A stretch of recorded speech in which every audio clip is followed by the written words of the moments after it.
네, 며칠 사이에 사회적 죽음이 잇따르고 있습니다. 많은 시민들이 폭우와 홍수로 숨졌고 해병대원은 실종자를 수색하다가 급류에 휩쓸려 숨졌습니다.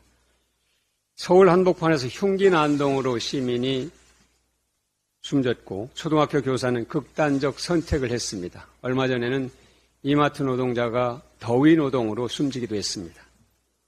우리가 지켜주지 못한 사회적 죽음에 안타깝고 또 죄송합니다. 이 사회적 슬픔 앞에 민주당은 우리 사회의 책임 있는 일원 제1야당으로서 무한 책임을 지겠다는 자세를 갖고 유가족들을 돌보고 대책을 마련하겠습니다. 모든 국민은 현 집권 세력에게 능력 있는 자세도 바라지만 그보다 더 책임 있는 자세를 보길 원합니다. 잘못한 게 없다거나 재난도 전 정부 탓이라는 책임 회피로 국민을 절망시키는 일은 삼가 주시기 바랍니다.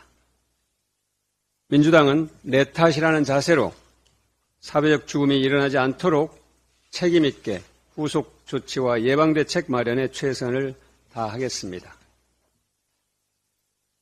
서희초등학교 선생님의 죽음이 선생님들 스스로 나를 지키겠다며 일어서게 만들었습니다. 교실이 교사들에게 안전한 일터가 되고 교사와 학생 그리고 학생과 학생 사이에 공존의 장이 되게 하자는 것입니다. 민주당은 서희초등학교 선생님의 죽음과 그 슬픔을 잊지 않겠다는 많은 선생님들의 목소리를 결코 잊지 않겠습니다. 학생 인권과 교권은 상충하는 것도 아니고 양자택일의 문제도 아닙니다. 상호 존중과 보완의 정신이 얼마든지 구현될 수 있습니다. 민주당은 첫째, 선생님들을 만나겠습니다. 선생님들의 퇴직이 급증하고 있습니다. 특히 5년 미만의 경력 선생님들의 퇴직이 1년 사이에 2배로 늘었습니다. 선생님들의 목소리에서 근본적인 방안, 근본적인 문제점들을 찾아내도록 하겠습니다. 둘째, 제도 개선은 선생님과 학생 모두 존엄과 인권을 보장받는 방향으로 만들도록 하겠습니다. 민주당은 아동학대 범죄 특례법의 보완과 학부모의 민원을 선생님들에게 짐을 지우지 않고 합당하게 처리하기 위한 다양한 대책을 검토하겠습니다. 셋째, 교육부와 교육청, 국회교육위원회가 참여하는 협의체 구성이 필요합니다. 이 제안은 지난 전국 시도 교육감 회의에서 나왔습니다. 이주호 교육부 장관이 책임 있게 추진해 주시기 바랍니다. 대한민국의 교실이 무너지는 것은 대한민국 공동체의 건강성이 무너지는 것과 같습니다. 우리 사회의 일그러진 축도가 교실에서 그대로 나타나고 있다는 우려가 큽니다. 교육은 공동체의 공존을 가르치는 곳입니다. 그러기 위해서는 선생님들과 학생이 공존하는 교실을 만드는 것이 최우선입니다.